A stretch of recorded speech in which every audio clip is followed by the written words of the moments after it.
Yep. So they've got incomes in the demographics. I wonder what that information is based on. Yeah, it's information that you put in there. Again, I caution some of my folks too, because it could be, let's say it's the stay-at-home dad who is the one who's on Facebook all the time, and he shows zero income, you know, but he's the one you're marketing to. So let's see here. Demographics, they've got education, financial, life events, right? Anniversaries, newlyweds, newly divorced, right? Some of y'all, point of sales happen when some of these major life events happen, right? For real estate, someone has a child, someone gets married. Typically, that usually is a housing change. Job changes, work, industries, interests. So, you know, I tried this with one of my properties. We had a 6-car garage, right? So I put automobiles as the interest, right? I had people who were coming to the property who were looking for, I can't say for certain that they saw it on Facebook, but it made a damn good story when I told my seller that, you know? So some of this is, it gives you an opportunity to play with some of this stuff to see where you can target market it. Again, edit placements, whether you're doing your sphere list or you're doing a geographic or a behavioral audience, I always narrow this thing down to the news feed. That's what I like. They'll probably change the algorithm at some point, Facebook will, and have something that's better than the news feed, but for right now, I think that's where most people look. You know, it's like, you know the right-hand column, that's always ads, right? So your eyes tend to look, yeah, in the middle. Again, daily budget, when I'm doing a geographic, so in this case, if you look over here on the right-hand side, my audience is a whole lot bigger. So I will actually boost the budget up a little bit because I know I've got to reach more people, right? And my budget's got to stretch a little bit further. I typically do anywhere between a $5 to $10 daily budget, which can start getting a little expensive, right? If you're not getting a good click-through. So that's the reason why I want to keep my ad runs short for about a week to see how it's reacting, right? Because I don't want to waste $300, you know, at the end of the month and be like, oh crap, forgot to pull that ad, right? Joe. Yes, sir. My clients pay for the promotional expenses. Uh-huh. Now I could take somebody in Chicago, go on his Facebook, but if somebody would click, they would come over to my ad, click to me. So it would be, if you created the post and you had it on your business page, It would be on the, it would be on their business page? I want to just get them directly billed in the middle of it. Just get their credit card number. Yeah. Huh? Just put their credit card number into your Facebook page. Yeah, I'm not sure, we can talk offline. Okay. And a couple other things, you can also, It asks you for billing information. there is a section here where you can actually also, if you've got a live and a strong Facebook following, you can also target your ads towards people who've liked your Facebook business page. So that's where you can do that, people who've liked your page. You can also do what they call as a dark post. You know, it's like Verizon does to us, and it makes you hate Verizon though. It's like, where it's like, new customers can get all this free crap, right? But existing customers, no, you don't get it.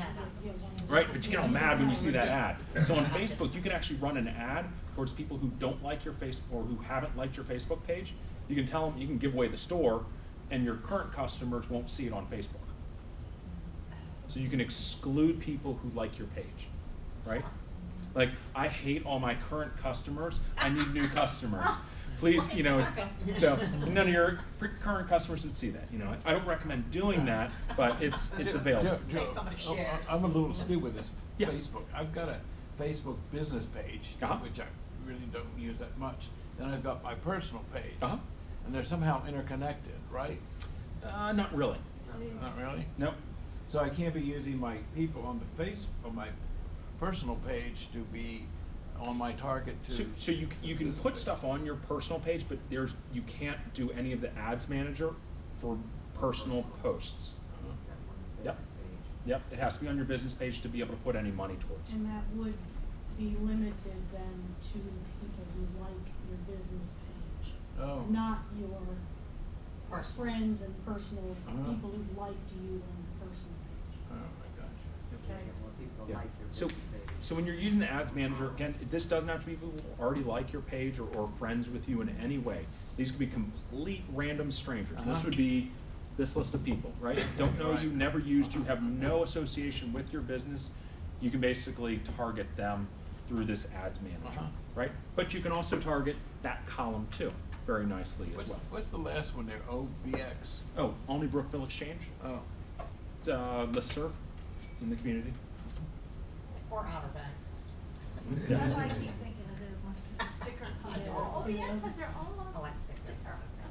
So again, I recommend, I don't, I almost like feel like, it's like handing someone the keys to a Ferrari, right? It's like, don't put too much money behind the ad budget initially, test it out, right? I mean, I've run the same mistake, got it like a $350 bill, and I was like, ooh, and I didn't get a lot of return on it, the investment. So run them short, run them cheap. If you need to add more, you can always add a little more, right? Facebook wants you to spend a lot of money on this. But a lot of times, just think about your product. You don't, if you were Nike, yes, I think you need to have a much broader scope, but a lot of us are local businesses. Most of our customers are probably coming from a more localized area. I have a Okay. quick question. When you're deciding how much you want to spend, like you're saying, oh, I'll do like $3 or $4 a day, does that little meter over there on the right-hand side, does that go up or down depending on how much money you spend? Yes.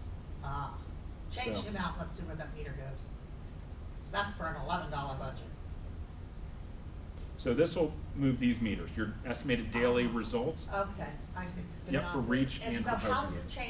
how does it change how they target your audience? I don't Frequency. understand that. So I How- mean, if you're only gonna do They're $3 a day as targeting opposed to your $11 a day. So this Frequency. potential, yep, so the potential reach of this audience is 100,000 people, based on the criteria I put in here. Okay. They're saying there are 100,000 people on Facebook who meet this criteria, right? And this just says basically your potential estimated daily reach.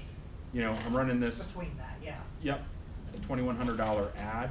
I could potentially get this in front of 12,000 a day. Okay. Yep, 3,400 to 12,000 a day. And I don't recommend that number. No, let's change that to Before you- $3. Yeah. Let's All do right. that. Oh, okay, and that's still not bad, 690 a day possible. So once you run your ad, the next important thing is to make sure that you Follow your results. track your results, right?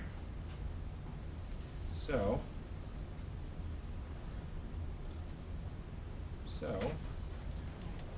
if we got one loaded up here.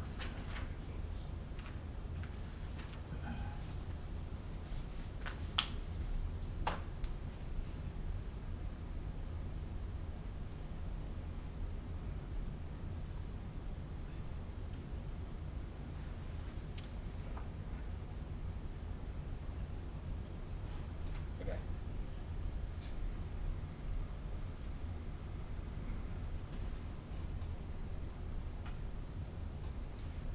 So on this one, I've got you'll see at the bottom, when you go on your business page, you'll see this 2207 reach, right? So if you click on this button, this will give you some simplified statistics on how your ad performed.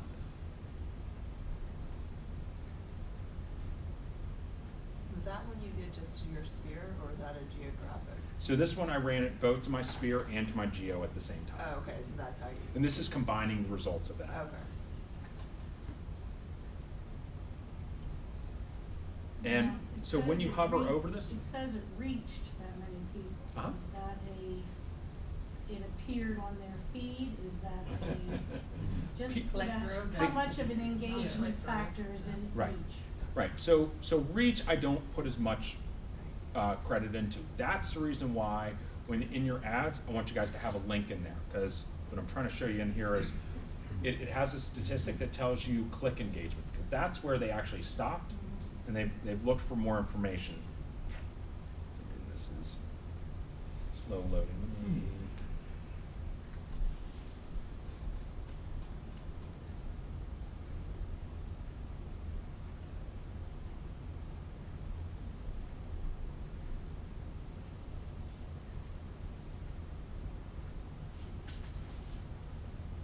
Okay, let me Let me grab it from another source real quick. I'll show you what the, Also, don't ever overlook asking people where they heard about it, just because your data is, if somebody showed up at an open house, you know.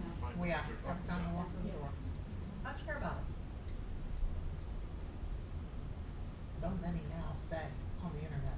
Well, but where on the internet too? Yeah. You want Oh, to yeah, be yeah. specific. Well, they're specifically looking for open houses that we know that they're giving it. alright. We will ask them what site.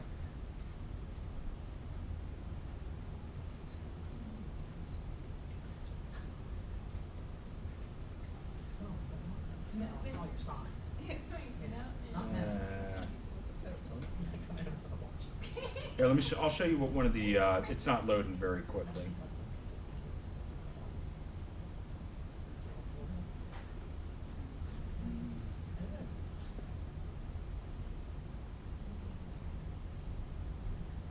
All right, so this is one of the ads I ran. Again, my 4-3-1 method, right? 4 photos, 3 things about the property, and 1 link. So I had 2,600 people reached, right? And to Robin's point, they could have blown by this thing at 60 miles per hour on Facebook, or they could have sat there and oogled over it, right? So what I want to see is post clicks, right? 526 photo views and 296 link clicks, and then 388 other clicks, right? What's a link click? So a link click is going to be this True Place link. Okay.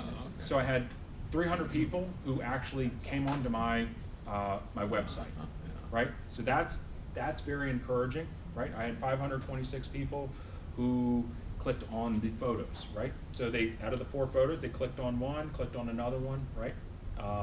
So that's what I really want to see. The other thing you'll see on this is one area down here, hide posts, report as spam. This is where you have to be very careful with your budget. If you're overspending, you'll see a lot of people are hiding your post. You'll typically, I mean, I think getting 1 hide is pretty darn good considering how many people potential reach this had.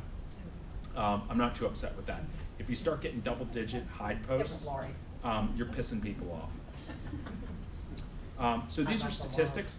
So if you're the marketing manager for your company, or if you're representing a client like we do, this is important data, because a lot of times what happens is, you know, we always talk about, like, with marketing, you know, what is it, like half of marketing works, we just don't know which half, you know, because you don't have any tracking. And a lot of times with print, that's the way it was. You didn't know how many people were like, oh, this is the best product ever, I can't wait to go buy this thing, and it was based off of that postcard. With Facebook, you get a little bit of that digital fingerprint as to what they touched, how long they touched it. When you get into the videos, and I wish I could pull up the video one. The videos will actually give you how much time they spent on that video.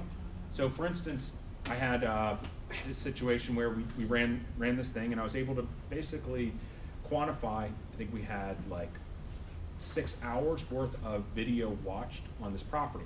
So I was able to tell the seller, look, before we even put your home on the market, you had people looking at your property for over 6 hours, right? That's better than any open house someone could do. So it just was able to, a way to explain what the exposure I was giving them really did.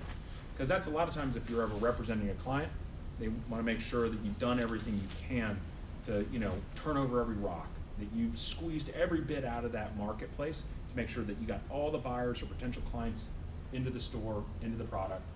This is a way you can actually quantify it and say, look, 2,200 person reach, 1,200 click-throughs. We got every potential buyer who was in the marketplace that weekend interested in your home on Facebook. So just a way to use those statistics. And it allows you down the road to, again, to track those results, right? If you run an ad the next week, and you know, this one had almost a 4,000 person reach, and you got like a 1,000 person reach, maybe it was your budget, maybe it was your demographic you were going after. You know, so it gives you a chance to go back and look and see, okay, where did I screw up? Or another one goes viral, right? Why did it go viral? And that gets into organic versus paid. So there is a if you look at these ads, go Did you hover use a over it. drone for that? 700 of this. What's that? Yeah. Did you use a drone? Uh-huh. Oh, that's cool. Yeah. So drones are relatively cheap. You can buy one and actually market for them. But you'll see this organic, 700 people saw this ad organically, and 3,200 saw it by paid. So sometimes the organic can be much more important than your paid reach too. So there are times when, ask, depending on the product that you're pushing or service you're pushing, is ask other people to push this out, have other people share it. Is the organic from your page, your company page there specifically? Or is it from your page plus other shares? Where?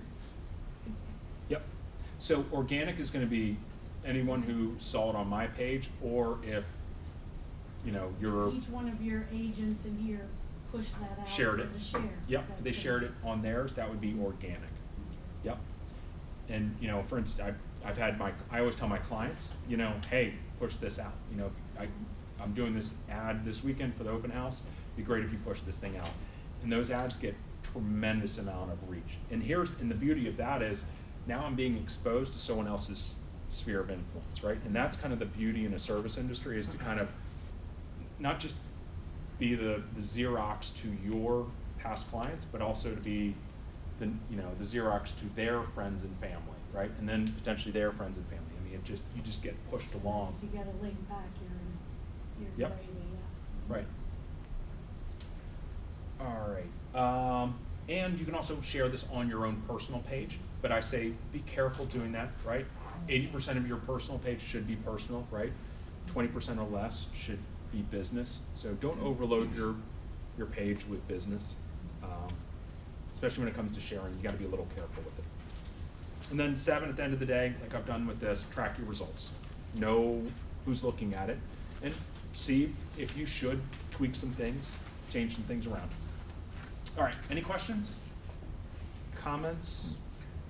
What percentage that would you say, or is there any demographics where you could check us out, of business people that in a certain area would be Facebook members, or? So I think Facebook is like the 3rd largest country by membership. So I think Facebook's pretty much everywhere.